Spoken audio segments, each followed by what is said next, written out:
नमस्ते मित्रों। जब हम मन को वश में करने की बात करते हैं तो यह अत्यंत महत्वपूर्ण हो जाता है कि हम समझें कि मन तक पहुंचने का सबसे आसान तरीका क्या है और यह आसान तरीका कितना आसान है। मैंने आपको अपने पिछले वीडियोस में बताया कि मन का निर्माण किस प्रकार होता है, मन के कितने भाग होते हैं। यहाँ पर हम यह जानने का प्रयास करेंगे कि मन तक पहुंचने का सबसे आसान तरीका क्या है। मैं ऐसे लोगों से अक्सर मिलता रहता हूँ जो यह बताते हैं कि वह 2 मिनट भी एकाग्रचित होकर नहीं बैठ सकते।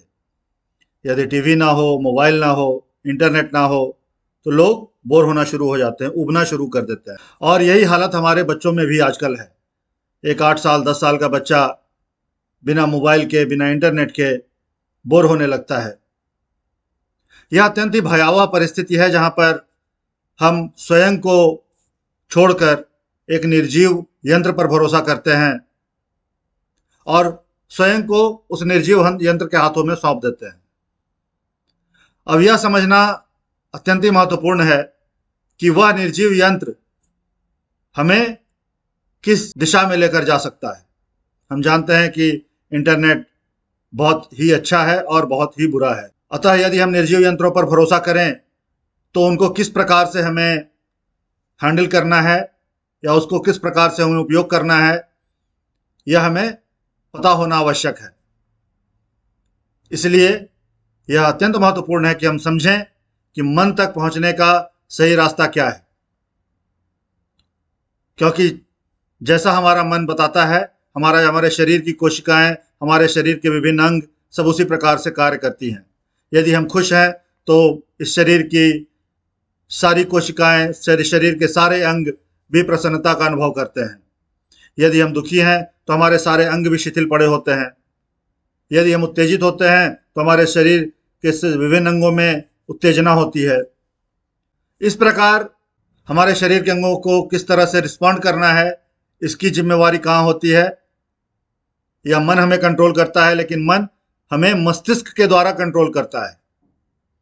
तो मन तक पहुंचने का सबसे आसान तरीका और सबसे सरल तरीका हमारा मस्तिष्क है। अब यह मस्तिष्क जो है, यह हमारे शरीर के तंत्रिका तंत्र का एक महत्वपूर्ण भाग है, शरीर के नर्वस सिस्टम का एक महत्वपूर्ण भाग है।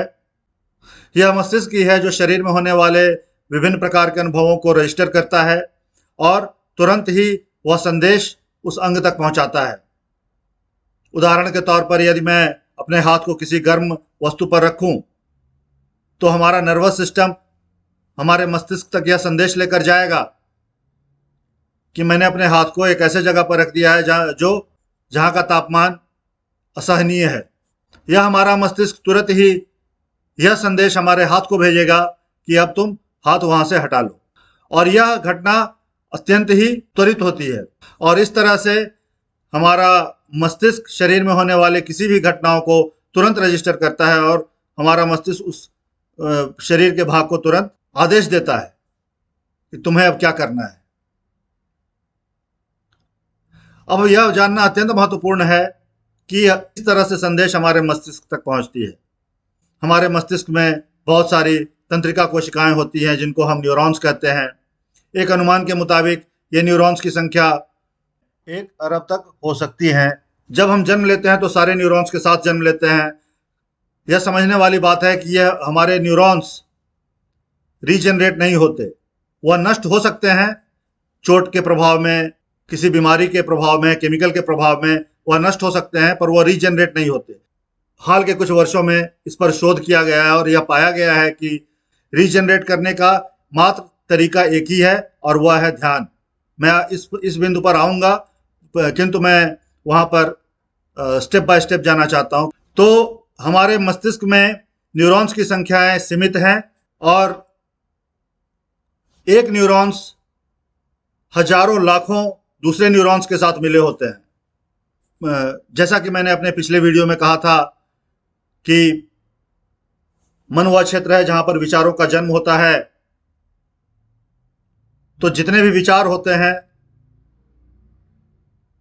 उतने ही न्यूरॉन्स उनमें इन्वॉल्व होते हैं, और यह इन्वॉल्वमेंट इतना वास्तविक होता है कि इनको हम मस्तिष्क के बाहर से भी मेजर कर सकते हैं, मस्तिष्क के बाहर से भी माप सकते हैं। इलेक्ट्रोएन्सेफेलोग्राम, जिससे हम पता लगा सकते हैं कि हमारा मस्तिष्क कितना शांत है या कितना विचलित है। जिस तरह से विचार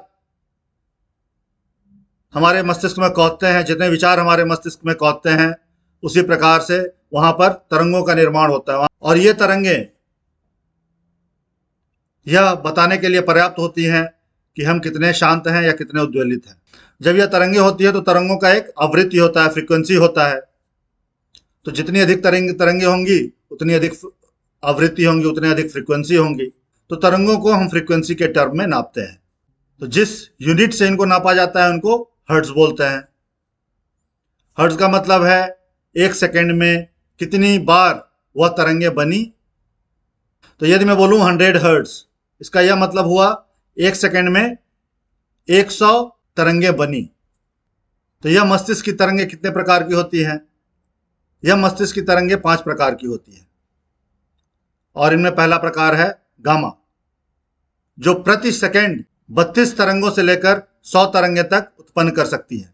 अर्थात उनका फ्रीक्वेंसी 32 हर्ट्ज से लेकर 100 हर्ट्ज तक होता है।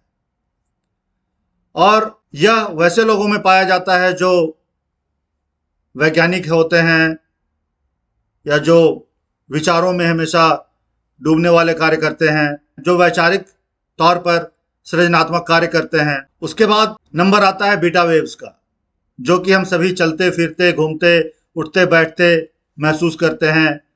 यह वह बीटा वेव होता है। और यह 13 तरंगों से लेकर 32 तरंगों तक एक सेकंड में उत्पन्न कर सकता है। जब हम किसी चीज के बारे में सोचते होते हैं, या हम कभी एक्साइटेड होते हैं, या हम कभी खुश होते हैं या दुखी होते हैं, तो यह बीटा वेव्स में यह कार्य होता है। उसके बाद नंबर आता है अल्फा वेव का, जहां पर हम शारीरिक तौर पर और मानसिक तौर पर रिलैक्स होते हैं। मन हमारा अत्यंत ही रिलैक्स होता है, शरीर हमारा अत्यंत रिलैक्स होता है। इसमें जो तरंगों की संख्या है वह 8 से लेकर 13 तरंगें एक सेकंड में उत्पन्न हो सकती हैं। यही वह तरंग है जहां पर जैसे ही हमारी आंखें बंद होती है, हमारा दिमाग शांत होता है, हमारे शरीर शांत होते हैं, तो हम इस अवस्था में आ जाते हैं। इस अवस्था को हम तभी प्राप्त करते हैं जब हम गहरी सांस लें अथवा आंखें बंद करके एकाग्रचित्त होकर बैठ जाएं। सोने से पहले की जो स्थिति होती है वह भी इसी तरंगों के अंतर्गत आती है। इसके बाद जो तरंगों का प्रकार है उसको हम थीटा तरंगे बोलते हैं, थीटा ब्रेन वेव्स बोलते हैं। और यह 4 से 8 तरंगे प्रति सेकंड उत्पन्न कर सकती है। यहाँ पर हमारा मस्तिष्क एकदम शांत हो जाता है। यहाँ पर विचारों का उत्पन्न होना बहुत ही कम हो जाता है।